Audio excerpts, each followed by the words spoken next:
করেছে চোরের দোষ নাই, গৃহস্থের দোষ। চোরায় চুরি করতে ঢুকছে, দেওয়াল বইনা এক চোরায় মারা গেল, আর এক চোরায় আদালতে মামলা দিছে বাড়িওয়ালার ফাঁসি চাই।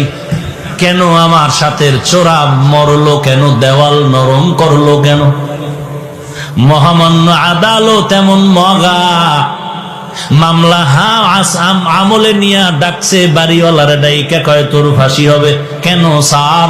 কয় দুই চোরায় চুরি করতে ঢুকছে, এক চোরায় তোর দেওয়াল পরে মারা গেল, তুই দেওয়াল নরম করে উঠাইলি কেন? বাড়িওয়ালা কয় স্যার মাফ করবেন, আমার কোনো দোষ নাই, এই দেওয়াল আমি উঠাই নাই, রাজমিস্ত্রি উঠিয়েছে।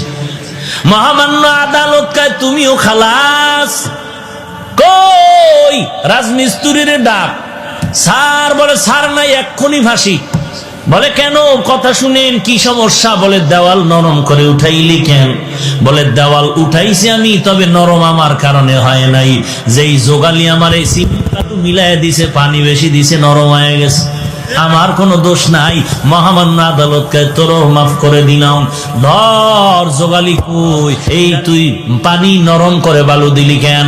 বলে স্যার আমার কোনো দোষ নাই, আমি বালতি দিয়া বালুর মধ্যে পানি ঢালতেছিলাম, হঠাৎ করে একটা হাতি জোরে চিৎকার দিয়া দৌড় মারছে, এই ভয়ের ঠেলায় বালতির পানি বেশি বেড়ে গেছে, হাতিওয়ালার দোষ। বল তুইও মাফ। হাতিওয়ালারে ডাক, হাতিওয়ালা তুই এই অন্যায় করলি কেন? কয় স্যার আমার হাতি এমনি চেতে না, এমনি গরম হয় না, এক বেডিয়ে এক মহিলা সুন্দরী রূপসী স্বর্ণের অলংকার লাগাইয়া ঝুম ঝুম করে আওয়াজ করতেছিল, হাতি দেইখা গরম হয়ে গেছে।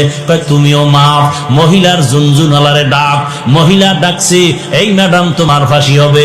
বলেন কি ম্যাডামের ফাঁসি হবে? বলে হ্যাঁ। কেন? বলে তোমার ঝুনঝুন আওয়াজে হাতি গরম হইছে, চোরায় মারা গেছে। বলে আমার ঝুনঝুন আওয়াজ তো আমি বানাই নাই, এই দোষ সব স্বর্ণকারের। এই আওয়াজ কেন আমার দোষ? বানাইছে কে? স্বর্ণকার। তুমিও খালাস। স্বর্ণকার লাব্বাইক। কেন অস্ত্র বানাইলি এইভাবে আওয়াজ দেনেওয়ালা? স্বর্ণকার এবার তো কোনো দেয়ালে পেট থেকে গেল, এখন আর কোনো জবাব নাই। স্যার কিছু করার নাই, বানাইছি তো বানাইছি। বলে এখন তোর ফাঁসি হবে। বলে কই এর ফাঁসি আমার গলায় আসলো কেন? কি এর ফাঁসি? বলে পরে ফাঁসির পরে জানা যাবে, এখন ফাঁসি হবে। কোনো কথা নাই। কপাল বড় খারাপ, ফাঁসির মঞ্চে যখন স্বর্ণকারের নেওয়া হলো, ফাঁসির মঞ্চে যখন দাঁড়ায় গেল, ফাঁসির মঞ্চে গিয়ে দেখে মারাত্মক সমস্যা, ফাঁসির রশির সাথে গলা মিলে না, রশির ফাঁকা বড়, গলা চিকন। এইবার বলে বাদশা নামদার কি করা যায়? কয়